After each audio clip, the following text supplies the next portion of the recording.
Hello hello সুপ্রিয় দর্শক, আশা করছি সবার সময় অনেক ভালো যাচ্ছে। নতুন ভিডিওতে সবাইকে স্বাগতম। আমাদের আজকের ভিডিওটা হচ্ছে আপনাদের একটা প্রশ্নের উত্তর। আমার একজন দর্শক জানতে চেয়েছেন, আপু সুইডেনের সিজনাল ভিসা সম্পর্কে যদি আমাকে একটু বলো। তো উনি হচ্ছে জানতে চেয়েছেন কমেন্ট সেকশনে এত বড় করে বুঝে বলা সম্ভব না। তো আমি ভাবলাম কেননা তোমাদের জন্য একটা ভিডিও বানাই। তো দর্শক, ভিডিওটি শুরু করার আগে make sure to do subscribe my channel and hit the bell icon, যাতে করে নতুন কোনো ভিডিও আসলে আপনাদের মিস না হয়। আর থামস আপ দিতে তো অবশ্যই ভুলবেন না। তো দর্শক, আমরা হচ্ছে আমাদের টপিকে ফিরে যাই। আপনারা যারা হচ্ছে সিজনাল ভিসার জন্য অ্যাপ্লাই করার জন্য আগ্রহী, তাদের জন্য বলছি যে অ্যাপ্লাই করার আগে আপনার জানা উচিত সিজনাল ভিসা কি এবং আপনি হচ্ছে কোন কোন সেকশনে সিজনাল ভিসার জন্য অ্যাপ্লাই করতে পারবেন। আমি হচ্ছে এখন আপনাকে পরে শোনাবো। আমি যে আপনাকে ইনফরমেশনগুলো দিচ্ছি সেগুলো হচ্ছে migrationbarket.se এর অফিসিয়াল ওয়েবপেজ থেকে নেওয়া। আমি হচ্ছে পেজের লিংক আমার ডেসক্রিপশন বক্সে দিয়ে দিব। আমার তথ্যে যদি কোনো ভুল হয় আপনি নিজে গিয়ে চেক করে নিতে পারেন। দর্শক তো আমরা হচ্ছে শুরু করতেছি। দর্শক, আমরা হচ্ছে শুরু করি।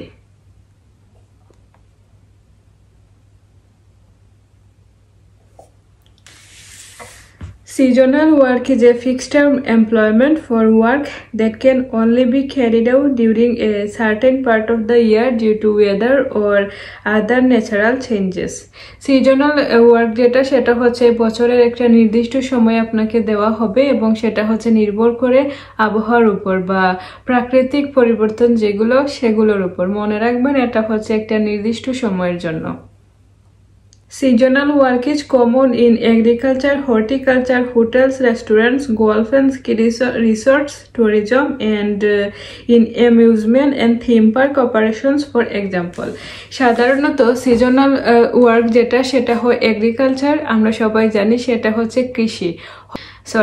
তো হর্টিকালচার হচ্ছে কৃষির একটা শাখা, যেখানে হচ্ছে ফুল ফল বাদাম বা গার্ডেনিং ঘর সাজানো এগুলা হচ্ছে পরে আপনি হর্টিকালচার সেকশনেও সিজনাল ভিসার জন্য অ্যাপ্লাই করতে পারবেন। তারপর আসে হচ্ছে hotels and restaurants, golf, ski resorts, tourism and amusement and theme park operation, for example. এগুলো হচ্ছে আপনারা বুঝতে পারতেছেন। দর্শক, আপনার জন্য আমার সাজেশন হচ্ছে আপনি হয় গরমকালে করবেন না হয় শীতকালে হচ্ছে যেহেতু ঠান্ডার দেশ, এখানে অনেক স্নো পড়ে, আপনি হচ্ছে স্কি রিসোর্টস এগুলাতে চেষ্টা করতে পারেন। আর গরমকালে হচ্ছে অনেক সুযোগ। গরমকালে হচ্ছে যে এদেশের মানুষজন সুইডিশরা হচ্ছে প্রচুর ভ্রমণ ভালোবাসে, তো ওরা হচ্ছে বাহিরের দেশে ঘুরতে যায়। আপনি চাইলে এই সুযোগটা কাজে লাগাতে পারেন, যেমন গার্ডেনিং, টেক কেয়ার, তারপর হচ্ছে বেরি পিকিং, এগুলো আর কি। তো আপনাকে হচ্ছে গুড লাক। আর আমি হচ্ছে আপনার ইনফোটা হচ্ছে কন্টিনিউ করতেছি।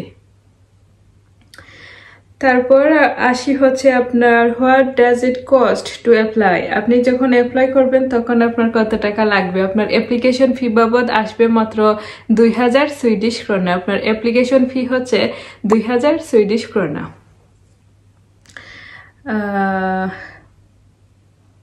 Requirements for being granted a permit as a seasonal worker. আপনার গ্রান্টেড হওয়ার জন্য আপনার কি কি রিকোয়ারমেন্টস বা শর্তাবলী পূরণ করতে হবে সেটা বলি।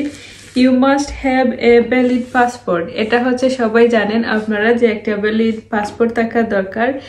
You must be a resident of and currently be in a non EU country. আপনাকে হচ্ছে নন ইউ কান্ট্রিতে আপনার বর্তমান রেসিডেন্সটা হতে হবে। যার মানে হচ্ছে আপনারা যেহেতু বাংলাদেশে আছেন, তার মানে কি আপনারা তো নন ইউতে আছেন। আপনারা হচ্ছে একটা প্লাস পয়েন্ট হলো আর কি। You must have an employment contract. আপনি যে সিজনাল ভিসায় আসতেছেন, আপনাকে যিনি হচ্ছে কাজ দিবেন উনি হচ্ছে আপনাকে একটা কন্ট্রাক্ট অবশ্যই দিবেন, সেটা থাকতে হবে। You must have access to an appropriate standard of housing. আপনাদের হচ্ছে অ্যাপ্রোপ্রিয়েট স্ট্যান্ডার্ড অফ হাউজিং, আপনার নিজের একটা ঘর থাকতে হবে যেখানে হচ্ছে পানির ব্যবস্থা, তারপর হচ্ছে যে বাথরুম, তারপর হচ্ছে ওয়াশিং মেশিন, ড্রাইং মেশিন, এগুলো থাকতে হবে। অ্যাপ্রোপ্রিয়েট স্ট্যান্ডার্ড অফ হাউজিং এই নিয়ে আমরা পরে আরো ডিটেলস আলোচনা করব, তবে এখানে হচ্ছে এখন আমরা কন্টিনিউ করি। You must have or have apply apply for a comprehensive health insurance policy. আপনাকে হচ্ছে হেলথ ইন্স্যুরেন্সটাও করতে হবে এবং হেলথ ইন্স্যুরেন্স বাবদ আপনার যে খরচ আসে এটা হচ্ছে প্রতি মাসে হয়তোবা 300 থেকে 500 সুইডিশ ক্রোনার মধ্যে হয়ে যাওয়ার কথা। You must be able to prove your qualifications to practice the profession in Sweden. এটা হচ্ছে যে আপনি যে এইটা কাজটা করতে পারবেন সেটা হচ্ছে আপনাকে আপনার যে যোগ্যতা আছে সেটার হচ্ছে প্রমাণ দিতে হবে আর কি। You must intend to leave Sweden after your permits expire. So আপনাকে হচ্ছে বোঝাতে হবে আপনি সুইডেনে থাকতে আসতেছেন না, আপনি হচ্ছে শুধু কাজ করতে আসতেছেন আর কি। There must be no other reasons to reject your application. আপনার অ্যাপ্লিকেশন হচ্ছে রিজেক্ট করার মতো কোনো কারণ থাকা যাবে না। কোনো কারণ থাকা যাবে না মানে কি, হয়তো অনেকেই আছেন যে আগের বছর অ্যাপ্লাই করেছেন, আপনার সবকিছু রেডি হয়ে গেছে কিন্তু আপনি হচ্ছে আসেননি সুইডেনে, এটা হচ্ছে আপনার জন্য একটা নেগেটিভ পয়েন্ট হবে। সো আমার মনে হয় না কেউ এরকম আছেন বা এরকম করার কারো ইচ্ছা বা আগ্রহ আছে। তো যাই হোক বললাম আর কি, আপনার যদি কাজে আসে।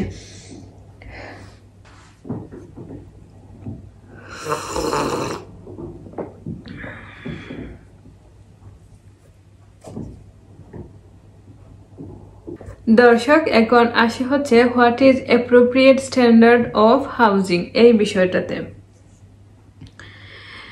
Housing of an appropriate standard has continuous heating. যেহেতু ঠান্ডার দেশ, আপনার বাসার ভেতরে হচ্ছে কন্টিনিউয়াস হিটিং থাকতে হবে। Continuous access to hot and cold water for housework and personal hygiene. আপনার বাসায় হচ্ছে গরম এবং ঠান্ডা পানির ব্যবস্থা থাকতে হবে। আপনার টয়লেট, তারপর হচ্ছে ওয়াশ বেসিন, তারপর বাথ শাওয়ার, ইলেকট্রিসিটি, ইলেকট্রিসিটি, তারপর হচ্ছে stove, sink, refrigerator, storage, food preparation, access to storage, washing clothes.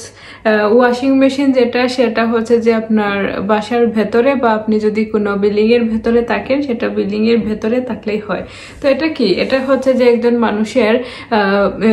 মানুষের হচ্ছে জীবনযাত্রা কন্টিনিউ করার জন্য যা যা দরকার সেটাই হচ্ছে অ্যাপ্রোপ্রিয়েট স্ট্যান্ডার্ড অফ হাউজিং এর অন্তর্ভুক্ত।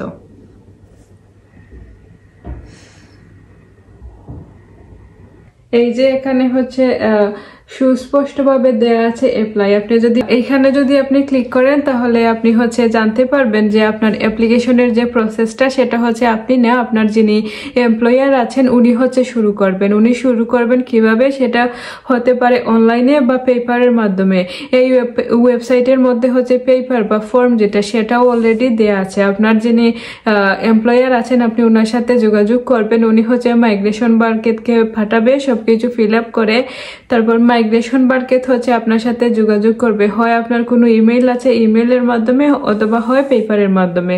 এবং এটার সময় হয়তো বা লাগবে আপনার কাছে হচ্ছে 3 মাসের মতো। আপনার অ্যাপ্লিকেশন প্রসেস হতে সময় লাগবে দর্শক 3 মাসের মতো।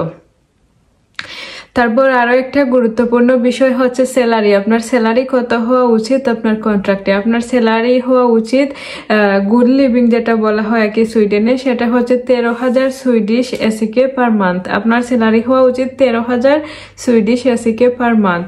তো দর্শক আশা করছি আপনি একটু হলেও ইনফরমেশন পেলেন, আমার সাথেই থাকবেন আর বেশি বেশি করে হচ্ছে প্রশ্ন করবেন, আমি এরকম আপনাকে জেনে উত্তর দেওয়ার চেষ্টা করব। কথা হচ্ছে অন্য ভিডিওতে, সে পর্যন্ত সবাই ভালো থাকবেন, বাই বাই।